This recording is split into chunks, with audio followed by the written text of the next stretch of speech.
भगवते वासुदेवाय। नारायणं नमस्कृत्य नरं चैव नरोत्तमं देवीं सरस्वतीं व्यासं ततो जयमुदीरयेत्।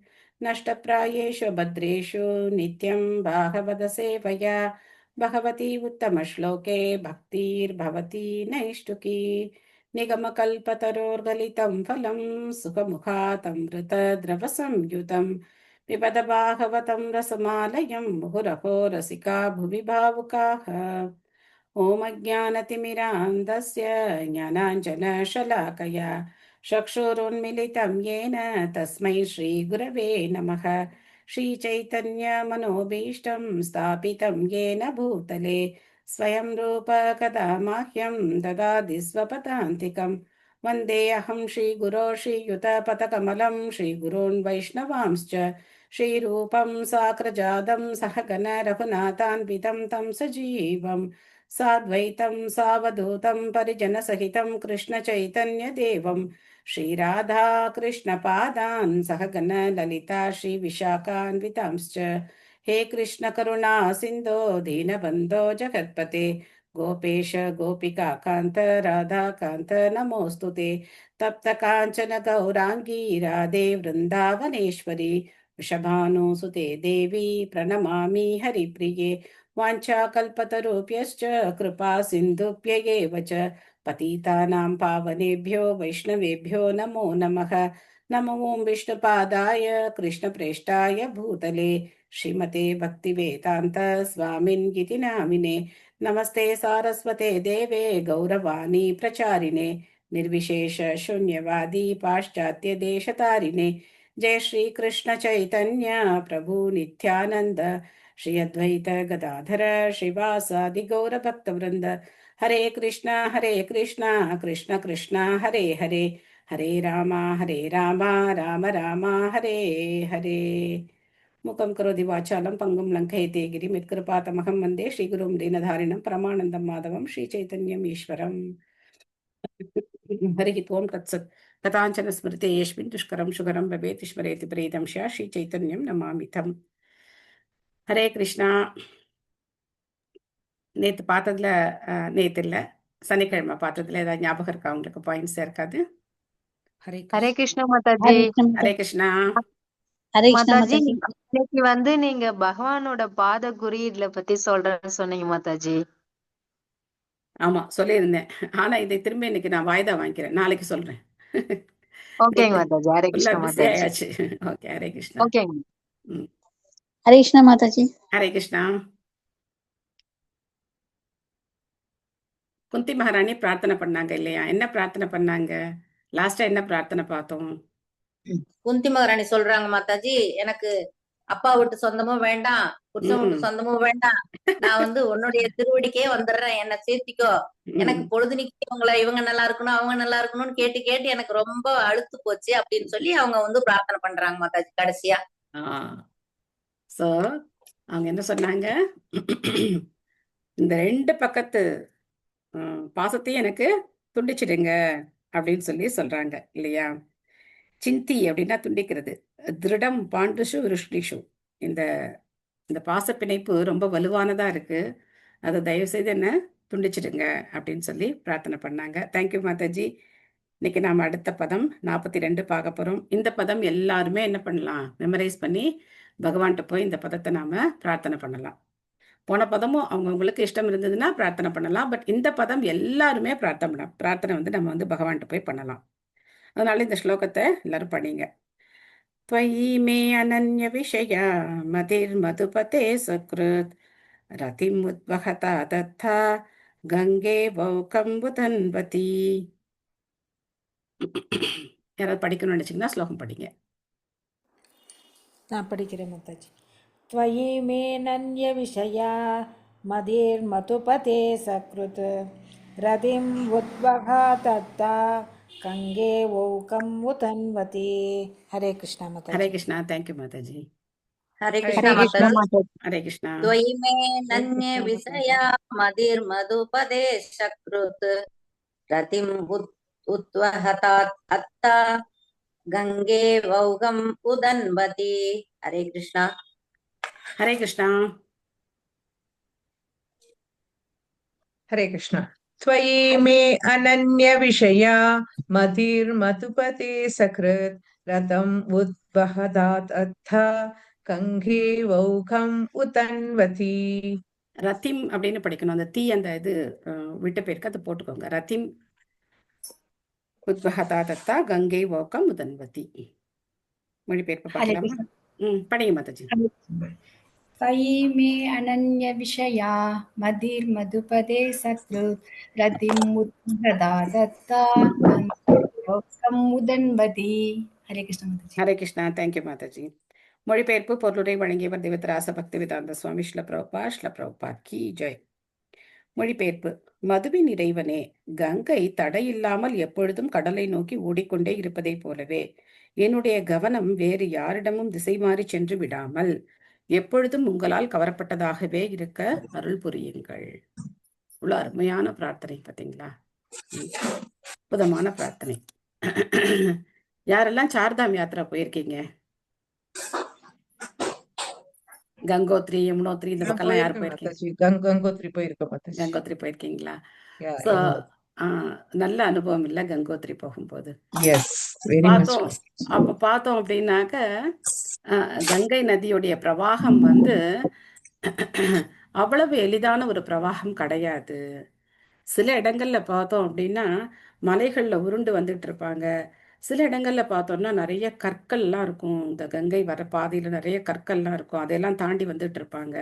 சில இடங்கள்ல பார்த்தோம் அப்படின்னாக்கா அப்படியே ஒரு பள்ளத்தாக்குல ஒரு நீர்வீழ்ச்சி மாதிரி விழுந்து வருவாங்க.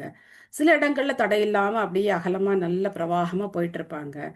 இந்த மாதிரி அந்த கங்கையுடைய உதாரணத்தை இங்க நம்ம பார்க்கும்போது நம்ம என்ன ஞாபகம் வச்சுக்கணும் அப்படின்னாக்க, நம்ம வாழ்க்கையில இந்த மாதிரி என்ன வரலாம், பல பல விதமான சூழ்நிலைகள் வரலாம். ஒரு சில சமயத்துல எந்த ஒரு பிரச்சனையும் இல்லாம நல்ல ஒரு சுமூகமா போற மாதிரி இருக்கலாம். சில சமயங்களை நம்ம எதிர்பார்க்காத விதத்துல தடைகள் ஏற்படலாம். அதையெல்லாம் தாண்ட வேண்டிய நிர்பந்தம் நமக்கு இருக்கலாம். சில சமயங்கள்ல பார்த்தோம் அப்படின்னா நம்ம பாதாளத்துல விழுந்துட்டோமோ அப்படிங்கிற மாதிரி நிலைமை இருக்கலாம்.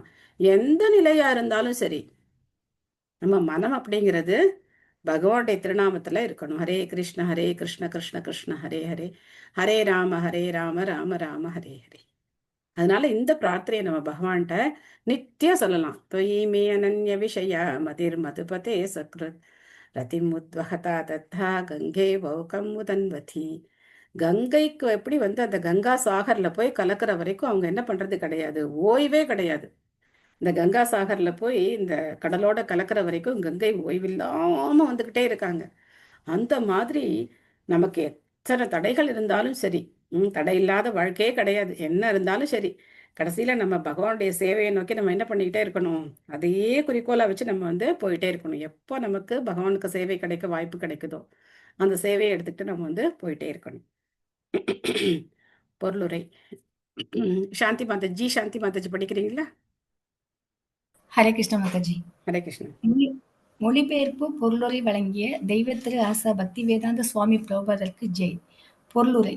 முழு கவனமும் பகவானின் உன்னத அன்பு தொண்டை நோக்கி திருப்பப்படும் பொழுது தூய பக்தி தொண்டின் பூரணத்துவம் அடையப்படுகின்றது. மற்றெல்லா பாசப்பிணைப்புகளையும் துண்டித்து விடுவதென்பது வேறொருவரிடமும் கொண்டுள்ள அன்பை போன்ற மென்மையான விஷயங்களையும் கைவிட வேண்டும் என்பதல்ல. இது சாத்தியமல்ல. ஒரு ஜீவராசி அவன் யாராக இருப்பினும் மற்றவர்களிடம் இத்தகைய ஒரு அன்பான உணர்வை கொண்டிருக்க வேண்டும். ஏனெனில் இது உயிரின் ஒரு அறிகுறியாகும். வாழ்வின் அறிகுறிகளான விருப்பம், கோபம், பேராசை, கவர்ச்சி உணர்வு போன்றவற்றை அழிக்க முடியாது. மாற்றப்பட வேண்டியது நோக்கத்தை மட்டுமே ஆகும். விருப்பத்தை நாம் மறுக்க முடியாது. ஆனால் பக்தி தொண்டில் புலனின்பத்தை அனுபவிக்க வேண்டும் என்ற விருப்பம் பகவானுக்கு மட்டுமே சேவை செய்ய வேண்டும் நாடு போன்றவைகளிடம் உள்ள பேரளவையான அன்பு வெவ்வேறு நிலைகளில் உள்ள புலனின்பமாகும். இந்த விருப்பம் பகவானின் திருப்திக்காக மாற்றப்படும் பொழுது அது பக்தி தொண்டென அழைக்கப்படுகிறது. அர்ஜுனன் அவரது சொந்த விருப்பங்களை திருப்திப்படுத்துவதற்காகவே அவரது சகோதரர்களுடனும் உறவினர்களுடனும் போரிட விரும்பாததை பகவத்கீதையில் நாம் காண்கிறோம். ஆனால் பகவானின் செய்தியான ஸ்ரீமத் பகவத்கீதையை அவர் கேட்டதும் அவரது முடிவை மாற்றிக்கொண்டு பகவானுக்கு அவர் தொண்டு செய்தார். அவ்வாறு செய்ததனால் அவர் பகவானின் ஒரு புகழ்பெற்ற பக்தரானார். பகவானிடம் நட்பு முறையில் பக்தி தொண்டாற்றியதால் அர்ஜுனன் ஆன்மீக பூர்ணத்துவம் பெற்றார் என்பது எல்லா சாஸ்திரங்களிலும் அறிவிக்கப்பட்டு உள்ளது. சண்டை நிகழ்ந்தது, சிநேகம் இருந்தது, அர்ஜுனன் இருந்தார், மேலும் கிருஷ்ணரும் இருந்தார். ஆனால் பக்தி தொண்டினால் அர்ஜுனன் வேறொரு மனிதராக மாறினார். ஆகவே குந்தியின் பிரார்த்தனைகளும் கூட அவளது செயல்களில் உள்ள அதே நிபந்தனையற்ற மாற்றங்களை சுட்டிக்காட்டுகின்றன. வேறு வழியில் திரும்பி விடாமல் பகவானுக்கு மட்டுமே தொண்டு செய்ய குந்தி தேவி விரும்பினாள். அதுவே அவளது பிரார்த்தனையும் ஆகும். களப்பற்ற இந்த பக்தியே வாழ்வின் இறுதி லட்சியமாகும். நம்முடைய கவனம் வழக்கமாக தெய்வீகமற்ற அல்லது பகவானின் திட்டத்தில் இல்லாத வேறொரு சேவையை நோக்கி திருப்பப்பட்டு விடுகிறது. நம்முடைய திட்டம் பகவானின் சேவையாக மாற்றப்படும் பொழுது, அதாவது பகவானின் சேவையினால் புலன்கள் தூய்மையடையுமானால், அது கலப்படமற்ற தூய பக்தி தொண்டென அழைக்கப்படுகிறது. இத்தகைய பூரணத்துவத்தையே ஸ்ரீமதி குந்தி தேவி விரும்பினாள். அதற்காக அவள் பகவானிடம் பிரார்த்தனை செய்தாள். பாண்டவர்களிடமும் கிருஷ்ணிகளிடமும் அவள் கொண்டிருந்த பாசம் பக்தி தொண்டிற்கு புறம்பானதல்ல. ஏனெனில் பகவத் சேவையும் பக்தர்களின் சேவையும் ஒன்றே ஆகும். சில சமயங்களில் பகவத் சேவையை விட பக்தர்களுக்கு செய்யும் சேவை அதிக மதிப்புடையதாக இருக்கும். ஆனால் இங்கு பாண்டவர்களிடமும் கிருஷ்ணிகளிடமும் குந்தி தேவி கொண்டிருந்த பாசமானது குடும்ப உறவினால் விளைந்ததாகும். இந்த பாச பிணைப்பு பௌதீக உறவை அடிப்படையாக கொண்டிருக்குமானால் அது மாயையுடன் கொள்ளும் உறவாகும். ஏனெனில் உடலை அல்லது மனதை அடிப்படையாக கொண்ட உறவுகள் மாயா சக்தியின் ஆதிக்கத்தினால் விளைபவையாகும். ஆத்மாவை பரமாத்மாவின் உறவில் ஈடுபடுத்துவதே உண்மையான உறவாகும். குந்தி தேவி குடும்ப உறவை துண்டித்துக் கொள்ள விரும்பினாள் என்பது தோளுடன் கொண்ட உறவை அவள் துண்டித்துக் கொள்ள விரும்பினாள் என்பதையே குறிக்கிறது. தோளுடன் கொள்ளும் உறவு பௌதீக பந்தத்திற்கு காரணமாகும்.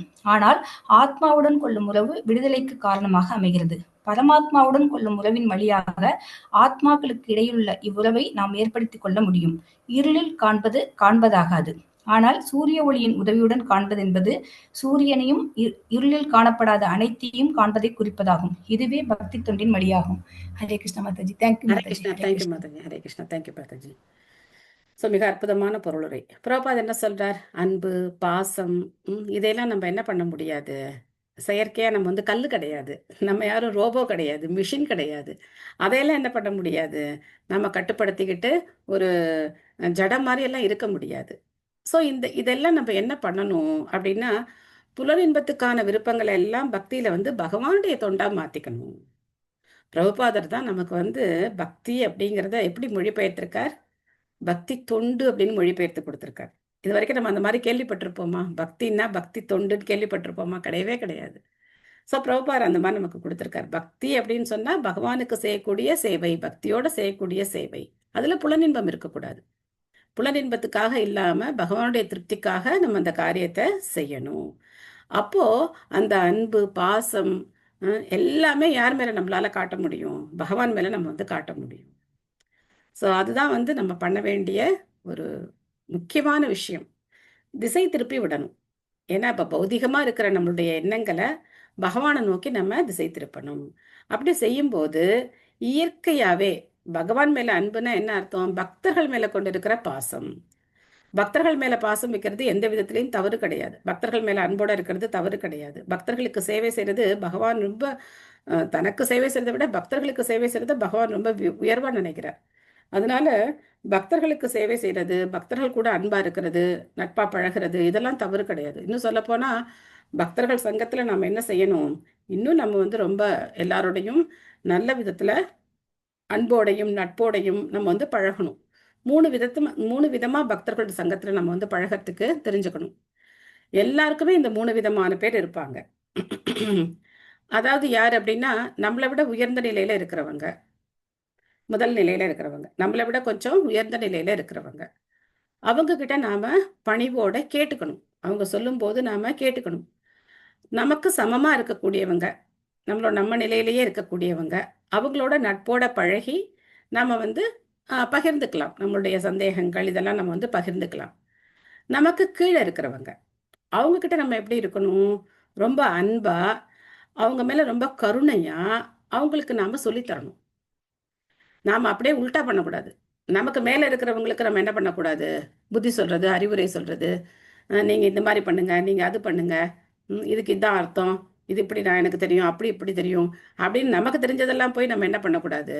நமக்கு மேல இருக்கிறவங்கள்ட்ட போய் நம்ம வந்து பேசக்கூடாது. எல்லாம் தெரிஞ்சா கூட நம்ம எப்படி இருக்கணும்? அமைதியா இருக்கணும். அமைதியா கேட்டுக்கணும். ஆன்மீக குருவுக்கு முன்னாடி ஒருத்தர் வந்து ஒரு முட்டாள் மாதிரி இருக்கணும். எனக்கு எல்லாம் தெரியும், இதுக்கு மேல நீங்க சொல்லுங்க அப்படிலாம் நம்ம பேசக்கூடாது. அமைதியா அவங்க சொல்றத நாம கேட்டுக்கணும். அப்பதான் நமக்கு அது உள்ள இறங்கும்.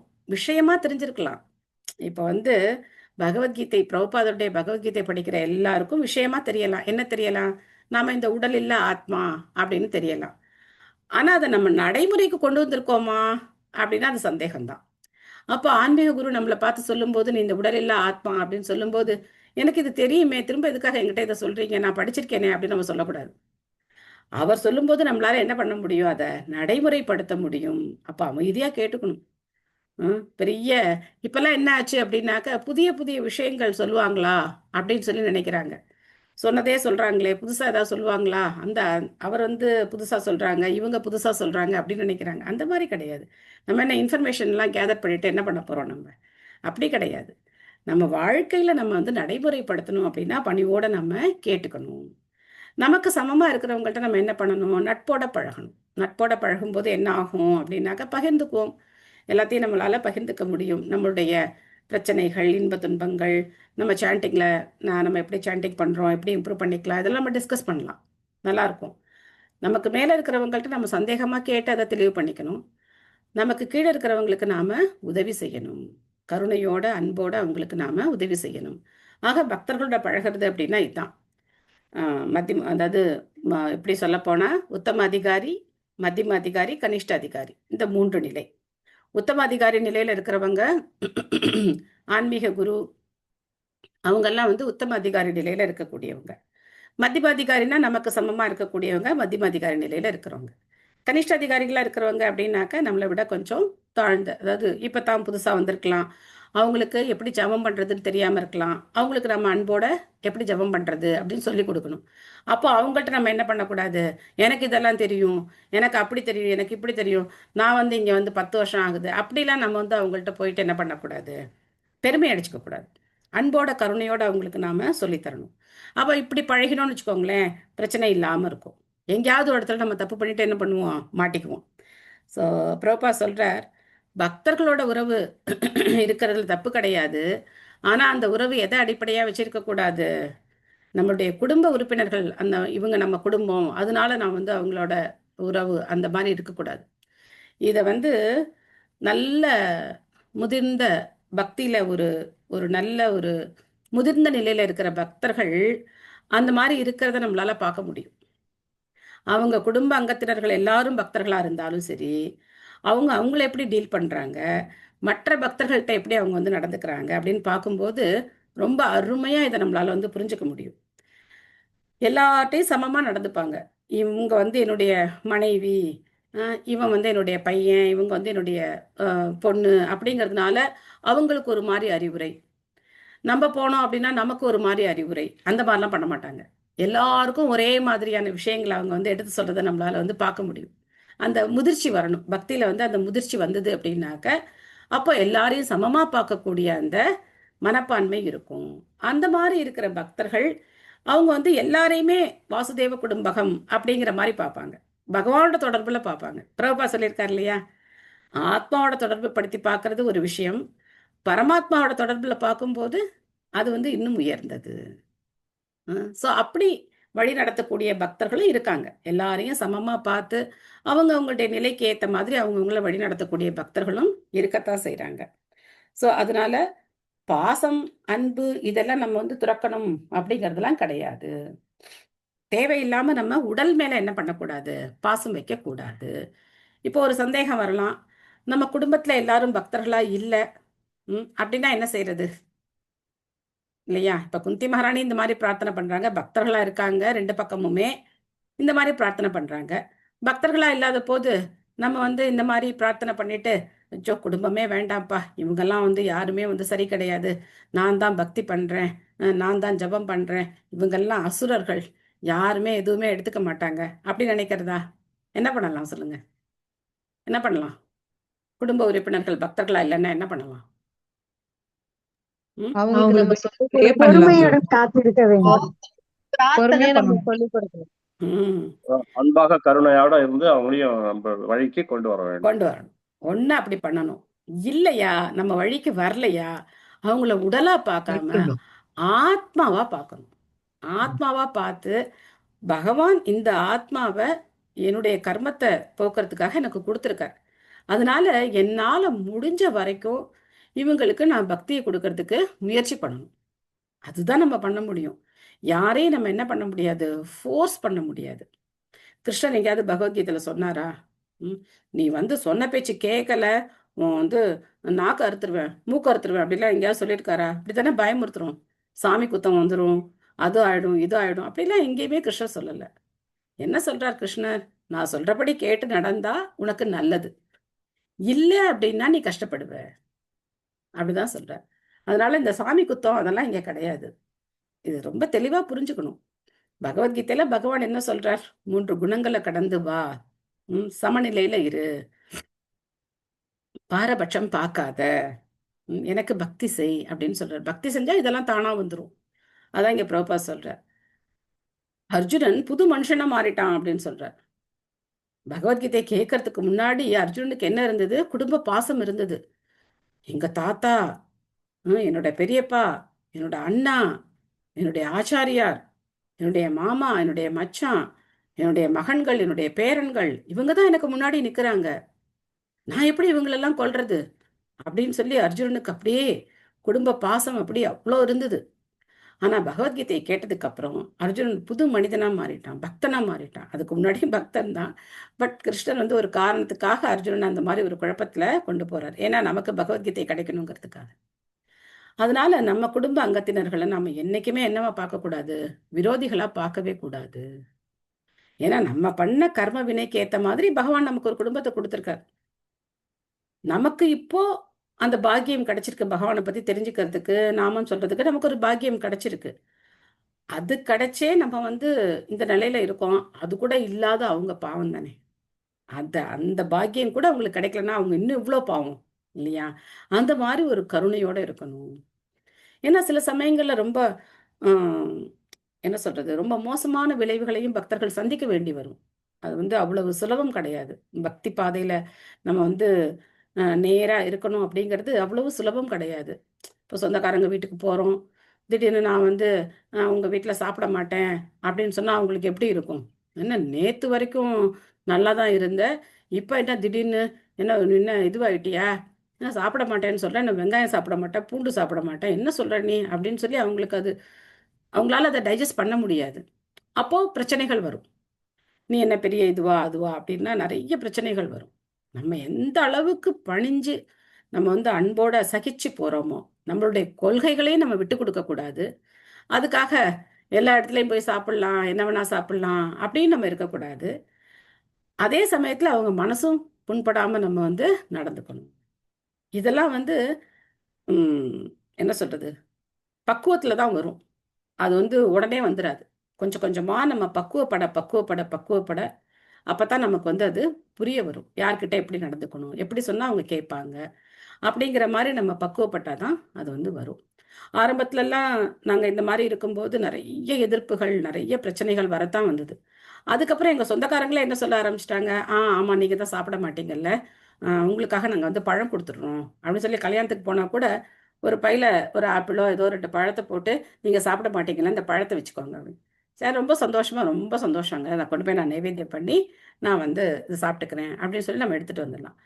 அப்போ அவங்களுக்கு gift கொடுக்கும்போது பகவத்கீதை, பிரபுபாதுடைய வாழ்க்கை வரலாறு, இந்த மாதிரி நம்ம என்ன அவங்களுக்கு மொய் எழுதுவோமோ, 500 ரூபா மொய் எழுதுவோமா, கிருஷ்ணா புக்கும் பகவத்கீதையை சேர்த்து கொடுத்துறது.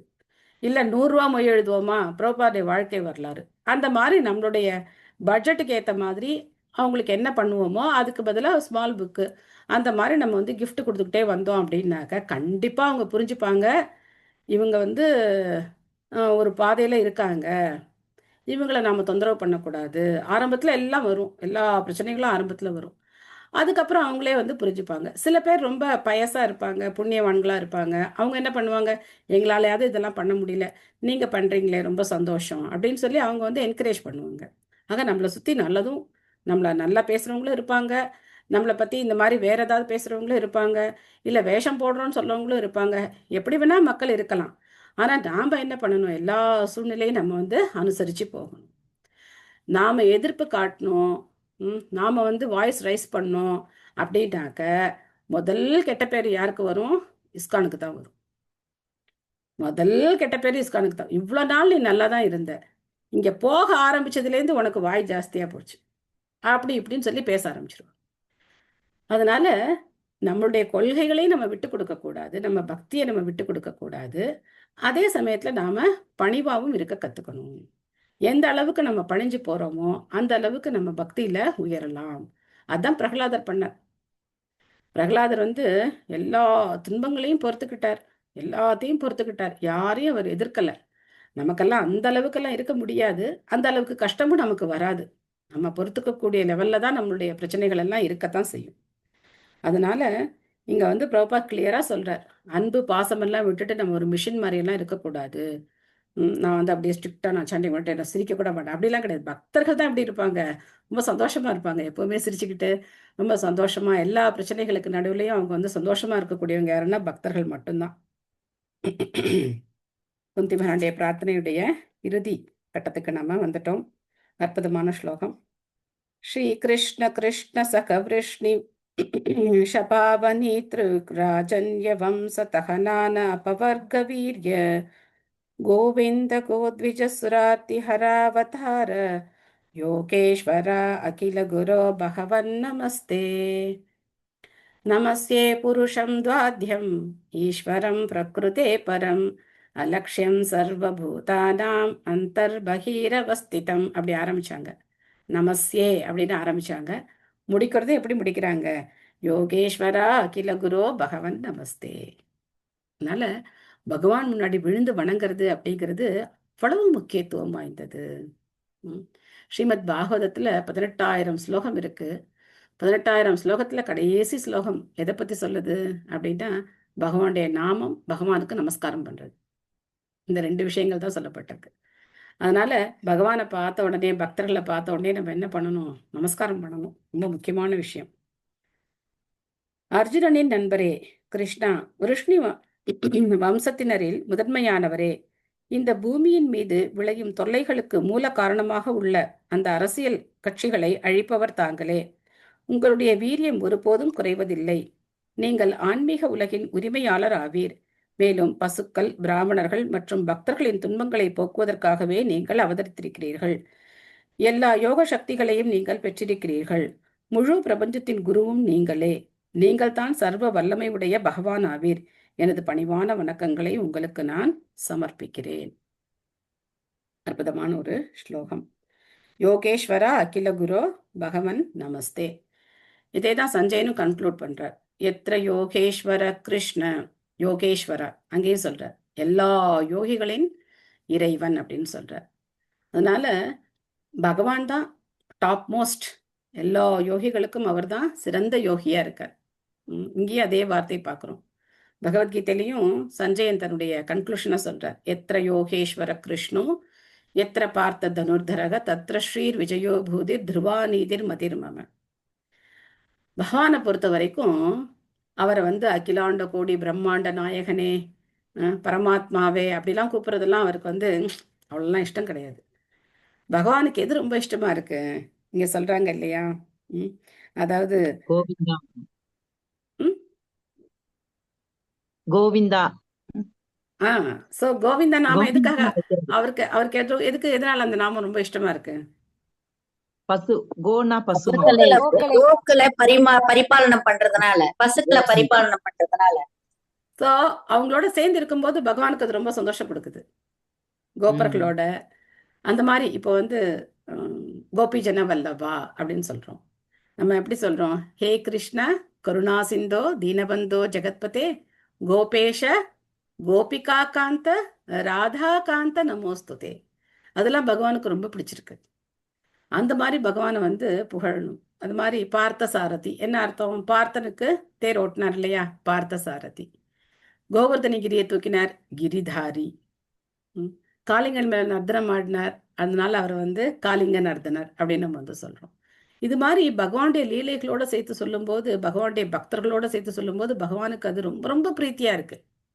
மற்றபடி வேத மந்திரங்கள், வேத ஸ்லோகங்கள் எல்லாம் அவருக்கு 2ஆம் பட்சம்தான். நீங்க எவ்வளோ பெரிய பாண்டித்யம், சமஸ்கிருத பாண்டித்யம் இருந்து வேத மந்திரங்களை ஒருத்தர் உச்சாரணம் பண்ணா கூட அது பகவானுக்கு அவ்வளோ பிரீத்தி கிடையாது. அதனால இங்க வந்து குந்தி மகாராணி சொல்றாங்க, நீங்க வந்து விருஷ்ணி குலத்துல இருக்கிற ரொம்ப முக்கியமானவங்க, சகா அப்படின்னு சொல்றாங்க, அர்ஜுனனுடைய சகா. நீங்க அர்ஜுனனுக்கு நண்பர் அப்படின்னு சொல்றாங்க. அடுத்த அத்தியாயத்திலேயே நம்ம பார்க்கலாம், பீஷ்ம தேவருடைய பிரார்த்தனைகளை நம்ம வந்து பார்க்கலாம். அதை எப்படி எப்படி பீஷ்ம தேவர் வந்து பகவானை வர்ணிக்க போறார் அப்படின்னு சொல்லி நம்ம பார்க்கலாம். அதனால பகவானுடைய திருநாமங்கள் எல்லாமே அவருடைய லீலைகள் சம்பந்தப்பட்டது, பக்தர்களோட சம்பந்தப்பட்டது. இந்த மாதிரி திருநாமங்கள் முதன்மை நாமங்கள் அப்படின்னு சொல்லப்படுது, பிரைமரி நேம்ஸ். செகண்டரி நேம்ஸ் தான் இதெல்லாம். இந்த அகிலாண்ட கோடி பிரம்மாண்ட நாயகன் அதெல்லாம் வந்து செகண்டரி நேம்ஸ். பிரைமரி நேம்ஸ் வந்து கிருஷ்ணா, கோவிந்தா, கோபாலா, மதுசூதனா, கிரிதாரி, யாதவா, மாதவா, கேசவா, இதெல்லாம் வந்து முதன்மையான நாமங்கள், பகவானுடைய முதன்மையான நாமங்கள். ஹரே கிருஷ்ணா மாதாஜி. ஹரே கிருஷ்ணா. நான் படிக்கிறேன் மாதாஜி. படிங்க மாதாஜி. என் பேர் கலைவாணி மாதாஜி. படிங்க. சீலா பிரபுபாதருக்கு ஜெய். பரமபுருஷ பகவானாகிய ஸ்ரீ கிருஷ்ணரை பற்றி ஒரு சுருக்கம் இங்கு ஸ்ரீமதி குந்தி தேவியால் செய்யப்பட்டுள்ளது. சர்வசக்தி படைத்தவரான பகவான் அவரது நித்தியமான ஆன்மீக உலகில் சுரபி பசுக்களை மேய்ப்பதில் ஈடுபட்டிருக்கிறார். நூற்றுக்கணக்கான ஆயிரக்கணக்கான லட்சுமிகளால் அவர் சேவிக்கப்படுகிறார். நிர்வாக பொறுப்பையும் நன்கு நடத்துவதற்கு பதிலாக தொல்லைகளை விளைவிப்பவர்களான அரசியல் தலைவர்களையும் அரசர்களையும் கொன்று பக்தர்களை காண்பதற்காகவே பகவான் பௌதீக உலகில் அவதரிக்கிறார். பகவான் அவரது எண்ணில் அடங்காத சக்திகளினால் படைத்து காத்து அளிக்கிறார் என்ற போதிலும் அவரது சக்தி குறைந்து விடாமல் எப்பொழுதும் முழு ஆற்றலுடனேயே விளங்குகின்றார். பசுக்களும் பிராமணர்களும் பக்தர்களும் ஜீவராசிகளின் பொது நன்மையில் மிகவும் முக்கியமான பங்கை வகிப்பவர் என்பதால் இவர்கள் பகவானின் விசேஷ கவனத்திற்குரியவர்களாக உள்ளனர். ஹரே கிருஷ்ணா மாதாஜி. தேங்க்யூ மாதாஜி. ஹரே கிருஷ்ணா. நன்றி மாதாஜி. இந்த ஸ்லோகம் என்ன ஸ்லோகம், யாராவது சொல்ல முடியுமா? பகவான் வந்து சுரபி பசுக்களை மேய்ச்சிட்டு இருக்கார், என்ன ஸ்லோகம்?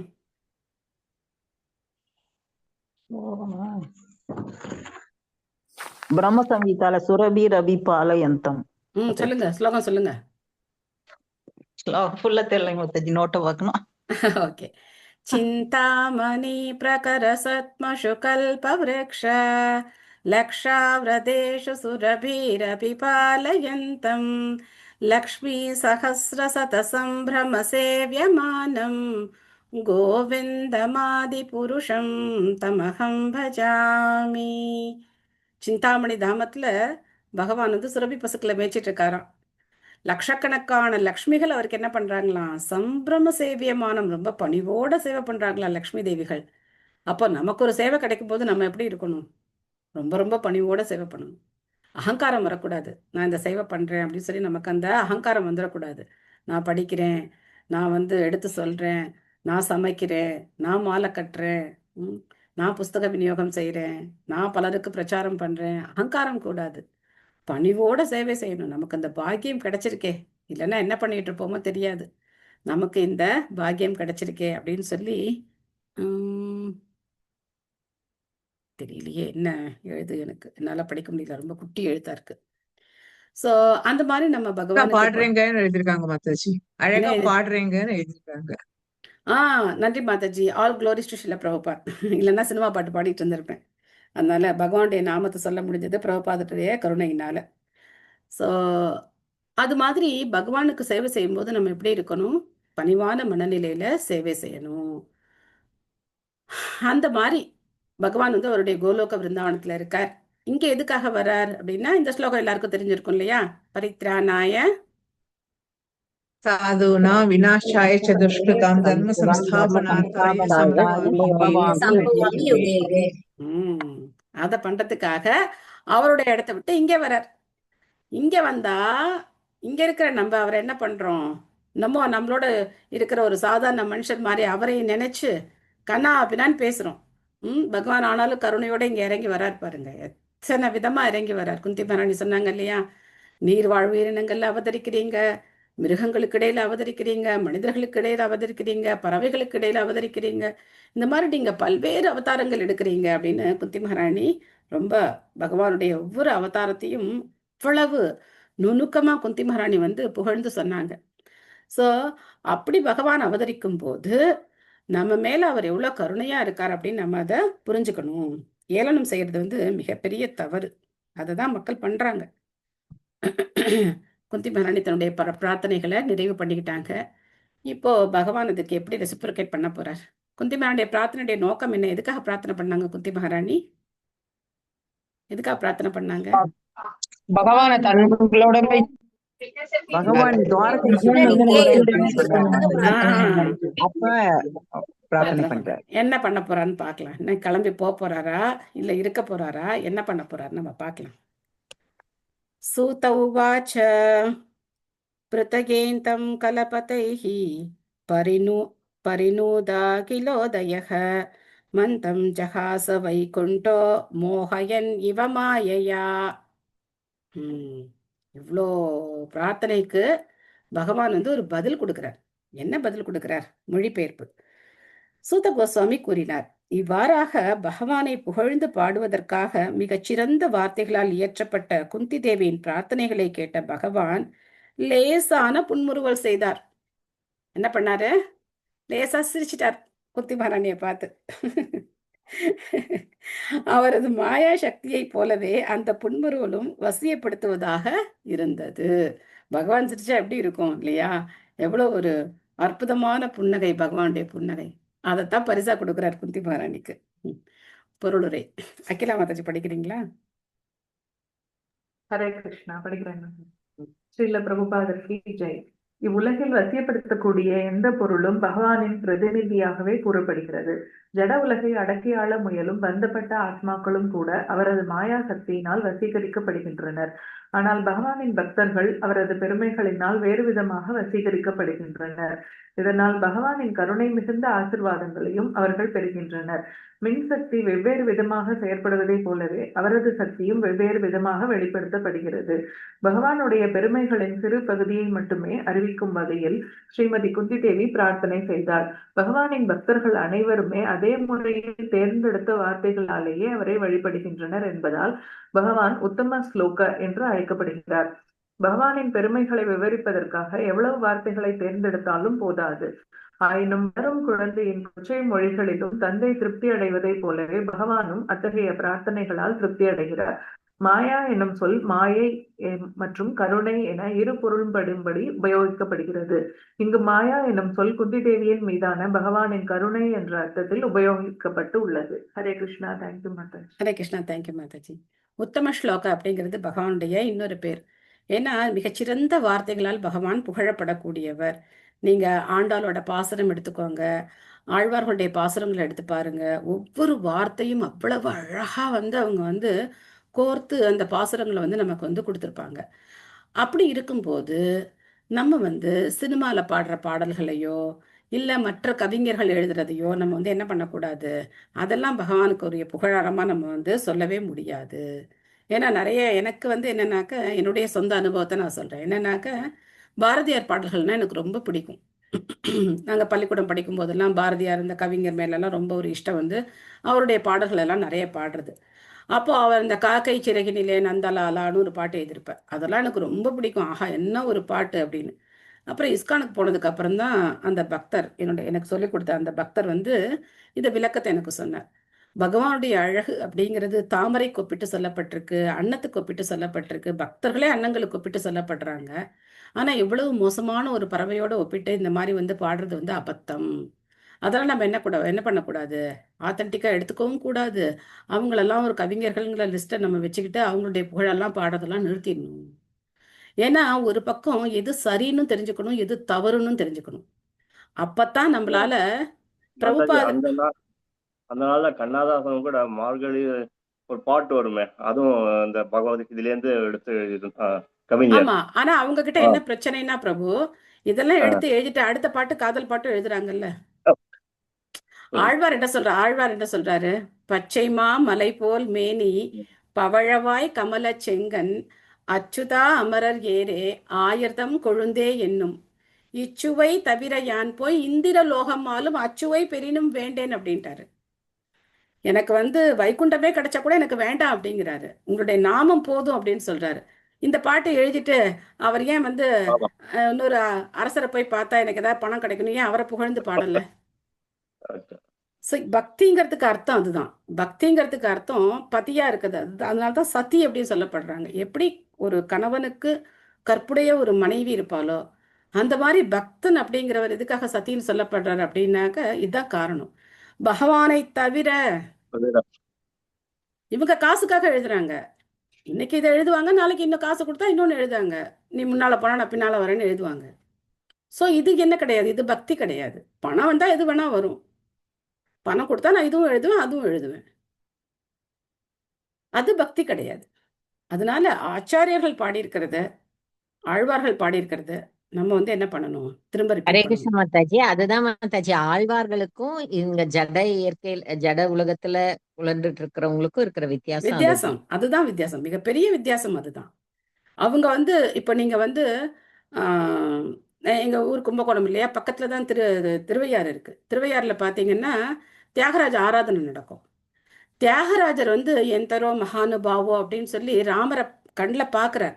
ராமரை கண்ணில் பார்த்து அந்த கீர்த்தனங்களை அவர் எழுதுறார்.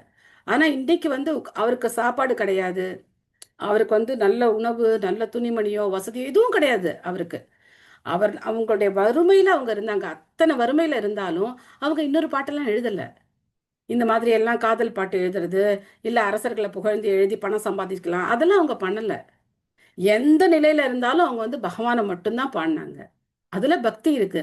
ஆனா இப்ப நீங்க போய் பாருங்க, எல்லாம் வைடூரியங்களா எல்லாம் ஜொலிச்சுக்கிட்டு அப்படித்தான் உட்காந்து பாடுறாங்க. சோ அந்த ராகத்துக்கும் அந்த இதுக்கும் தான் முக்கியத்துவம் கொடுத்து பாடுறாங்களே தவிர அங்க என்ன இருக்காது, பக்தி இருக்காது. அவங்க பாடினதுலயே பக்தி இல்லாம பாட முடியும் அப்படின்னாக்க இந்த மாதிரி சினிமா பாட்டு எழுதுறவங்க, அது எழுதுறவங்க, இது எழுதுறவங்க, அதனாலதான் தயவு செய்து மத்த யார்கிட்ட இருந்தும் கேட்க வேண்டாம். நம்ம ஆச்சாரியர்கள் எத்தனை கீர்த்தனங்கள் எழுதி வச்சுட்டு போயிருக்காங்க.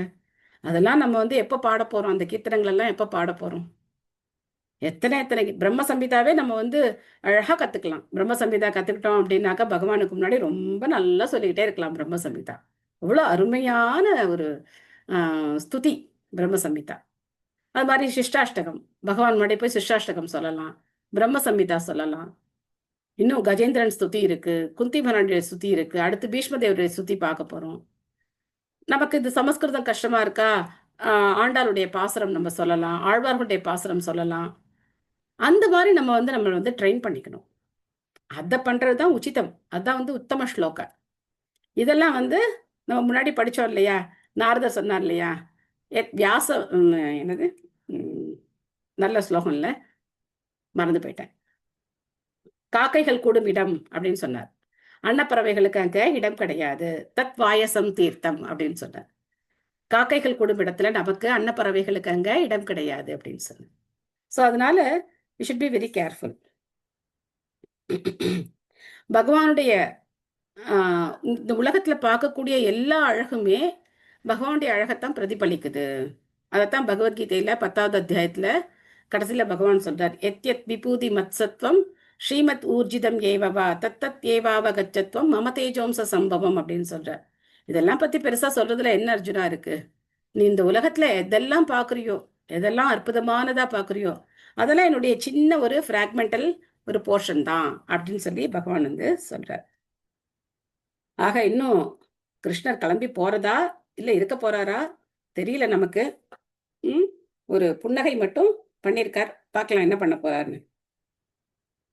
தாம் பாட்டமிதி உபமந்திரிய பிரவிஷ்ய கஜஹா வகயம் ஸ்திரியஸ்ச ஸ்வபுரம் யாஸ்யன் பிரேம்னா ராஜ்னா நிவாரிதஹ.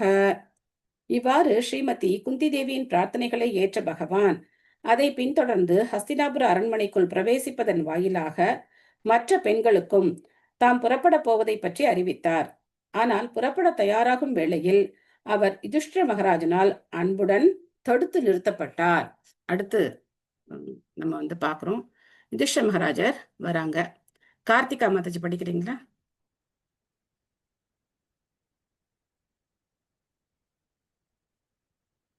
மாதாஜி அன்மியூட் பண்ணிக்கோங்க.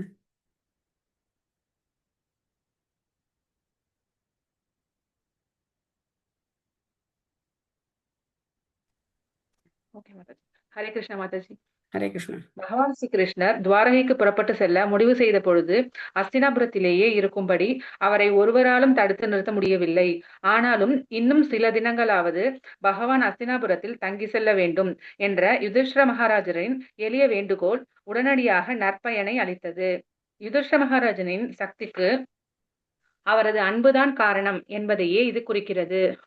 இந்த அன்பை பகவானால் மறுக்க இயலவில்லை.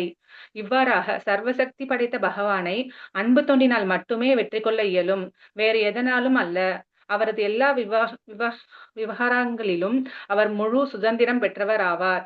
ஆனால் அவரது தூய பக்தர்களின் அன்பான பாசத்தினால் தன்னிச்சையாகவே அவர் அவர்களுக்கு கட்டுப்பட இசைகிறார். தேங்க்யூ நன்றி மாதாஜி. ஹரே மாதாஜி. கிருஷ்ணா. ஹரே கிருஷ்ணா மாதாஜி. ஸோ பகவானை அன்பால தான் கட்டுப்பட முடியுமே, வைக்க முடியுமே தவிர வேற எதுனாலையும் பகவானை நம்மளால கட்டுப்படுத்த முடியாது. அதனால பிரார்த்தனை செய்யும் போது கூட, நமக்கு ஏதாவது தேவைக்காக நம்ம பிரார்த்தனை செய்யும் போது கூட, கிருஷ்ணா உங்களுக்கு விருப்பம் இருந்தால் அப்படிங்கிற ஒரு வார்த்தையை நம்ம சேர்த்துக்கணும். உங்களுடைய அனுமதி இருந்தால், உங்களுடைய விருப்பம் இருந்தால் எனக்கு இது கிடைக்கட்டும், எனக்கு இது நன்மை கொடுக்கும் அப்படின்னாக்க, நீங்க விரும்பினால் இது நடக்கட்டும். நம்ம போய் என்ன பண்ணக்கூடாது, ஃபோர்ஸ் பண்ணக்கூடாது. எனக்கு இதை கொடுங்க கொடுங்க கொடுங்க கொடுங்க, ஃபோர்ஸ் பண்ணக்கூடாது. ஏன்னா ஒவ்வொருத்தருக்கும் ஒவ்வொரு விதமான தேவை இருக்கலாம். ஆனா பகவான்கிட்ட போய் அதை நம்ம வந்து ரொம்ப ஃபோர்ஸ் பண்ணிலாம் நம்ம வந்து கேட்கக்கூடாது. நம்ம எப்படி கேட்கணும், உங்களுக்கு விருப்பம் இருந்தால் அப்படிங்கிற ஒரு வார்த்தையை நம்ம சேர்த்துக்கணும். வியாச்சாத்யை ஈஸ்வரோஹோக்ஞை கிருஷ்ணேனாத்புத கர்மனா பிரபோதிதோ பிரதிஹாசைர் நாபுத்யத சுஷார்பிதக. எல்லா சரித்திர ஆதாரங்களும் இருந்த போதிலும் வியாசரை தலைமையாக கொண்ட பெரும் முனிவர்களின் உபதேசங்களினாலோ பகவான் ஸ்ரீ கிருஷ்ணரின் உபதேசங்களிலா கூட பெரும் துயரில் ஆழ்ந்துவிட்ட யுதிஷ்டிர மகாராஜனை வாதித்து வழிபடுத்த இயலவில்லை. இங்க அடுத்த பிரச்சனை இப்ப ஸ்டார்ட் ஆகுது. எப்படி வந்து அர்ஜுனனுக்கு குருட்சேத்திர யுத்தத்துக்கு முன்னாடி மனசுல குழப்பம் ஏற்பட்டு ரொம்ப ஒரு என்ன சொல்றது, மோசமான நிலையில அர்ஜுன் இருந்தாரோ, அந்த குருட்சேத்திர யுத்தம் துவங்கிறதுக்கு முன்னாடி சொல்றார் அர்ஜுனன், அதாவது என்னுடைய உடலெல்லாம் எரியுது, என்னுடைய கண்கள் எல்லாம் வந்து அப்படி பார்க்க முடியாம இருக்கு, எனக்கு வாய் உலர்ந்து போகுது, என்னுடைய காண்டீபம் என்னுடைய கையை விட்டு நழுவி விழுந்துருது, அந்த மாதிரி இருக்கேன்னா கிருஷ்ணா இந்த யுத்தம் வேண்டாம் அப்படின்னு சொல்லி அழுதுகிட்டே உட்காந்துடுற. அந்த மாதிரி ஒரு மோசமான நிலையில யுத்தம் எல்லாம் முடிஞ்சதுக்கு அப்புறம் யார் வரா, யுதிஷ்டிர மகாராஜர் வரார். இத்தனை கொலையா, இத்தனை பேரை கொல்லுட்டேனே அப்படின்னு சொல்லி அவரால் அதை தாங்கிக்கவே முடியல. எத்தனை அசுமேதம் பண்ணா, யாகம் பண்ணா என்ன, என்ன பண்ணா என்ன, எவ்வளோ பேர் சமாதானம் சொன்னா என்ன, கிருஷ்ண சமாதானம் சொல்றார். அவர் கூடவே இருந்த தௌமியர், அந்த ரிஷியும் வந்து அவருக்கு வந்து எடுத்து சொல்றாருன்னா வனவாசம் பூரா தௌமியர் அவங்க கூடவே இருக்கார். அந்த மாதிரி ஆயிரக்கணக்கான பிராமணர்கள் இருக்காங்க, எல்லாரும் சமாதானப்படுத்தி பார்க்குறாங்க. யுதிஷ்டிர மகாராஜர் சமாதானம் ஆகவே இல்லை. அதுக்கான காரணம் என்ன, அதுக்கப்புறம் என்ன நடந்தது, அதெல்லாம் நம்ம வந்து அடுத்த அத்தியாயங்களை நம்ம வந்து பார்க்கலாம். சித்ரா மாதாஜி படிக்கிறீங்களா? படிக்கிறேன் மாதாஜி. மொழிபெயர்ப்பு பொருளரை வழங்கிய தெய்வ திரு ஆசா பக்திவேதாந்த சுவாமி பிரபுபாதருக்கு ஜெய். முக்கியமாக தம் பொருட்டு குருட்சேத்திர போரில் எண்ணற்ற மனிதர்கள் படுகொலை செய்யப்பட்டதை எண்ணி புனிதரான யுதிஷ்டிர மகாராஜன் துயரத்தில் ஆழ்ந்தார். சிங்காசனத்தில் துரியோதன் அமர்ந்திருந்தான். அவனது அரசாட்சி நன்றாகத்தான் இருந்தது. ஒரு விதத்தில் போர் தேவையாக இருக்கவில்லை. ஆனால் நீதியின் கொள்கைப்படி அவனுக்கு பதிலாக யுதிஷ்டிரர் ஆட்சியில் அமர்வதாக இருந்தது. முழு அரசியல் விவகாரங்களும் இக்கருத்தையே மையமாக கொண்டிருந்தன. மேலும் உலகம் முழுவதிலும் உள்ள எல்லா அரசர்களும் பிரஜைகளும் போட்டியிடும் சகோதரர்களுக்கு இடையிலான இச்சண்டையில் உட்படுத்தப்பட்டனர். 18 நாட்கள் நடந்த குருட்சேத்திர போர்க்களத்தில் 64 கோடி பேர் கொல்லப்பட்டனர். என்றும் ஆயிரக்கணக்கான பேர் காணாமல் போயினர் என்றும் கூறப்படுகிறது. 5000 ஆண்டுகளுக்கு உட்பட்ட உலக சரித்திரத்தில் இதுவே மிகப்பெரிய யுத்தமாகும். யுதிஷ்டிர மகாராஜனை அரியாசனத்தில் அமர்த்துவதற்காக நிகழ்ந்த மிகவும் அதிகமான படுகொலை இக்கொலை பெரும் துயரத்தில் ஆழ்த்துவதாகும். எனவே வியாசரை போன்ற பெரும் முனிவர்களும் பகவான் ஸ்ரீ கிருஷ்ணரும் போர் நியாயமானதென்றும் அதற்கான காரணமும் நியாயமானதே என்றும் சரித்திர ஆதாரங்களுடன் அவரை நம்ப செய்ய முயன்றனர். ஆனால் மகா புருஷர்களால் அறிவுறுத்தப்பட்ட போதிலும் யுதிஷ்டிர மகாராஜன் அதில் திருப்தி அடையவில்லை. கிருஷ்ணர் இங்கு அமானுஷ்யமான செயல்களை செய்பவர் என்று அழைக்கப்படுகிறார். ஆனால் இக்குறிப்பிட்ட உதாரணத்தில் கிருஷ்ணராலோ அல்லது வியாசராலோ யுதிஷ்டிர மகாராஜனை வாதித்து வழிப்படுத்த இயலவில்லை. பகவான் அமானுஷ்யமான நிலையிலிருந்து தவறிவிட்டதை இது குறிக்குமோ? இல்லை, நிச்சயமாக இல்லை. இதன் உட்கருத்து என்னவென்றால், பகவான் ஈஸ்வரராக அல்லது யுதிஷ்டிர மகாராஜன் மற்றும் வியாசர் ஆகிய இருவரின் இதயங்களிலும் உள்ள பரமாத்மாவாக செயற்பட்டு தனது விருப்பப்படியே அதைவிட அதிக அமானுஷ்யமான செயலை புரிந்தார். யுதிஷ்டிர மகாராஜனின் இதயத்தில் பரமாத்மாவாக இருந்த பகவான் தனது வார்த்தைகளாலோ வியாசரின் வார்த்தைகளாலோ அல்லது மற்றவர்களின் வார்த்தைகளாலோ மன்னர் சமாதானம் அடைவதை அனுமதிக்கவில்லை. ஏனெனில் மரண படுக்கையில் இருக்கும் பகவானின் மற்றொரு தூய பக்தரான பீஷ்ம தேவரிடமிருந்து மன்னர் உபதேசங்களை பெற வேண்டும் என்று பகவான் விரும்பினார். மகாவீரரான பீஷ்ம தேவர் அவரது பௌதிக வாழ்வின் இறுதி கட்டத்தில் பகவானின் நேருக்கு நேராக காண வேண்டும் என்றும், இப்பொழுது அரியாசனத்தில் அமர்ந்துள்ள யுதிஷ்டிர மகாராஜன் முதலான அவரது அன்பிற்குரிய பேரன்களையும் நேரடியாக கண்டு நிம்மதியாக உயிரை விட வேண்டும் என்றும் பகவான் விரும்பினார். பீஷ்ம தேவர் தந்தையை இழந்தவர்களுக்கும் தமது அன்பிற்குரிய பேரன்களும் ஆகிய பாண்டவர்களுக்கு எதிராக போராடுவதில் சிறிதும் திருப்தி அடையவில்லை. ஆனால் சத்திரியர்கள் மிகவும் கண்டிப்பானவர்கள் ஆவார். ஆகவே அவர் துரியோதனின் செலவில் வாழ்ந்தவர் என்பதால் அவனுக்காக யுத்தம் செய்ய கடமைப்பட்டிருந்தார். மேலும் யுதிஷ்டிர மகாராஜன் பீஷ்ம தேவரின் வார்த்தைகளால் சமாதானம் அடைய வேண்டும் என்றும், இதனால் பீஷ்ம தேவர் பகவான் உட்பட அனைவரையும் அறிவில் மிஞ்சிவிட்டவர் என்பதை உலகம் காண வேண்டும் என்றும் பகவான் விரும்பினார். ஹரே கிருஷ்ணா மாதாஜி. ஹரே கிருஷ்ணா. தேங்க்யூ மாதாஜி. இதனால்தான் பகவானுக்கு ஒரு பேர் என்னன்னாக்க பக்தவத்சலன்னு பேரு. பகவானுக்கு தான் பேர் அடையணும், புகழ் அடையணும் அப்படிலாம் ஆசை கிடையாது. பகவானுக்கு என்ன ஆசை? என்னுடைய பக்தன் புகழ் அடையணும் அப்படின்னு பகவானுக்கு ஆசை. அதனால பாத்தீங்கன்னா அவர் எப்பவுமே ஒரு படி கீழே இறங்கிக்கிறார். பக்தர்கள்னு வரும்போது ஒரு பீட அவங்கள மேல தூக்கி வச்சுட்டு இவர் கீழே இறங்கியிருக்கிறார். அந்த மாதிரி யாருக்காவது மனசு வருமா? நாம செய்யாத செயலை கூட அந்த இடத்துல நமக்கு புகழ் கிடைச்சது அப்படின்னா நம்ம என்ன செய்வோம்? எஸ் நான் தான் பண்ணேன், ஆமா கரெக்ட் நான் தான் பண்ணேன், இல்லை இது நான் பண்ணலை இன்னொருத்தர் பண்ணி வச்சாங்க, நான் இங்க சும்மா நின்னேன் அவ்வளவுதான் அப்படி நம்ம சொல்லுவோமா? கண்டிப்பா சொல்ல மாட்டோம். ஆமாமா நான் தான் பண்ணேன் அப்படின்னு சொல்லுவோம். ஆனா இதே ஒரு தவறு அப்படின்னு வரும்போது அது நாம செஞ்சதாவே இருந்தா கூட நம்ம என்ன பண்ண மாட்டோம்? ஏத்துக்க மாட்டோம். வேற யார் மேலேயாவது சொல்லிடலாமா அப்படின்னு சொல்லி நம்ம முயற்சி பண்ணுவோம். இது நம்முடைய மனநிலை. ஆனா பகவான் 6 ஐஸ்வர்யங்களும் பூரணமா நிறைஞ்சவர். செல்வம், அழகு, அறிவு, புகழ், வீரம், துறவு, இதெல்லாம் பகவானுடைய துறவை வெளிப்படுத்துது. பகவான் எனக்கு புகழ் வரணும் அப்படின்னு நினைக்கல. யாருக்கு புகழ் வரணும்னு நினைக்கிறார்? பக்தனுக்கு புகழ் வரணும்னு நினைக்கிறார். இது மாதிரி ஏதாவது இன்னொரு சம்பவம் சொல்லுங்க மாதாஜி. இதோட அதான் பீஷ்மர் இவர் கிருஷ்ணர் கடைசி வரையில ஆயத்தை எடுக்க மாட்டேன் பார், பீஷ்மர் எடுக்க வைக்கிறேன் பார். ஸோ பக்தன் பீஷ்மருக்காக அவர் கடைசியா ஒரு ஆயுதத்தை அவரை இது பண்ணுவார். அந்த சூழ்நிலை வரும். அதனால இறங்கி அடுத்த அத்தியாயத்துல நம்ம அதை படிப்போம். அதான் நீங்க கேட்டீங்க இல்லையா பக்தர்களுக்காக. இன்னொரு சம்பவம் சொல்லுங்க. பகவானை விட பக்தனுக்கு சிறப்பு ஜாஸ்தியா இருக்கு. சொல்லுங்க பார்க்கலாம். எல்லாருக்கும் ரொம்ப தெரிஞ்ச பக்தர், ரொம்ப பிரியமான பக்தர் வேற அவர். அம்பரீஷ். பிரகலாத் மகாராஜ். மாதாஜி அர்ஜுன். ஏன் யாருமே அந்த பதில சொல்ல மாட்டேங்கிறீங்க? ஆச்சரியமா இருக்கே. நாரதரை பத்தி கூட சொல்வார் மாதாஜி. சுத்தி வளைச்சு நேரடியா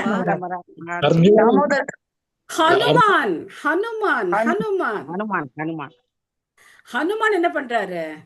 பறந்து போயிட்டார். ராமர் என்ன பண்ணாரு? பாலம் கட்டி போனார். ஏன் ராமரால பறந்து போக முடியாதோ? பக்தருக்கு அந்த உயர்வு கொடுக்கிறார். இவரால முடியாதான், இவருக்கு பாலம் கட்டணுமா, எல்லாரும் சேர்ந்து பாலம் கட்டி அப்புறம் இவர் இதுல நடந்து போவாராம். ஆனா பக்தன் என்ன பண்ணுவாராம், பறந்து போயிடுவாராம். அது எப்படி சோ பக்தனுக்கு உயர்வு கொடுக்கிறார் பகவான், பக்த வத்சலன் பகவான். நீங்க பாருங்க, ராமர் கோயிலோட ஹனுமான் கோவில் தான் ரொம்ப ஜாஸ்தி இல்லையா? ராம பக்தர்களால ஹனுமானுக்கு நல்ல பக்தி பண்ணுவாங்க, ஏன்னா பௌதிக ஆசைகள்லாம் நிறைவேறும்னு சொல்லிட்டு. அது வேற தனி விஷயம். பட் அந்த மாதிரி பகவான் வந்து இங்க என்ன பண்றார், பரமாத்மாவா உள்ள இருந்து துஷ்ட மகாராஜனை சமாதானப்படுத்த விடல.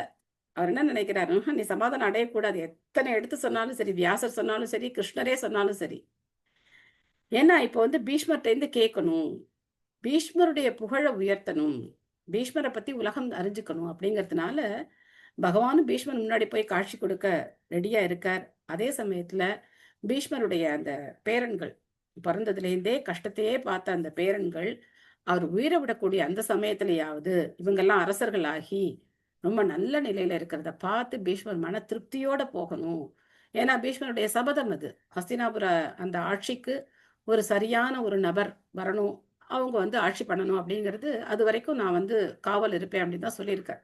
அந்த அரசருக்கு பக்கத்துணையா இருப்பேன் அப்படின்லாம் வந்து சபதம் பண்ணியிருக்கார் அவருடைய அந்த தாய்க்கு. அதனால தந்தைக்கும் சரி தாய்க்கும் சரி அந்த மாதிரி அவர்லாம் அவர் வந்து சபதம் பண்ணியிருக்கார். அதனால அவர் வந்து துரியோதனன் பக்கம் இருந்தார், நல்ல ஆட்சி அமையறதுக்காக காத்திருந்தார். அப்போ பிரபுபா சொல்றாரு, இங்க துரியோதனன் ஆட்சி ஒன்றும் மோசம்லாம் கிடையாது, இப்ப இருக்கிற ஆட்சி மாதிரியெல்லாம் கிடையாது. ஆனா என்ன தவறு அங்க அப்படின்னா, யாருக்கு முறைப்படி ராஜ்யம் வரணுமோ அந்த ராஜ்யத்தை துரியோதனன் பறிச்சுக்கிட்டதுதான் தவறு. அதே மாதிரி அவனுக்கு வந்து பக்தி இல்லாம இருந்ததுதான் தவறு. இந்த 2 தவறுகளை தவிர அவங்ககிட்ட வேற எந்த தவறும் கிடையாது. நல்ல முறையில தான் எல்லா மக்களும் நல்லா தான் இருந்தாங்க அந்த ஆட்சியில. ஆனா பகவானுடைய விருப்பம் திருஷ்ட மகாராஜர் ஆட்சிக்கு வரணும், பக்தன் ஆட்சி பண்ணி நல்லாட்சி நடக்கணும் அப்படிங்கிறது, பக்தியோட ஆட்சி நடக்கணுங்கிறது பகவானுடைய விருப்பம். அதனால இங்க 2 விருப்பத்தை பகவான் பூர்த்தி பண்றார். இல்லைன்னா இத்தனை கோடி பேர், ஏன்னா எல்லாரும் என்ன பண்ணாங்க, 2 பக்கம் பிரிச்சுட்டாங்க, இந்த பக்கம் அந்த பக்கம், மொத்த உலகமும் 2ஆ பிரிஞ்சுது. அதனாலதான் மகாபாரதம் அப்படின்னு பேரு.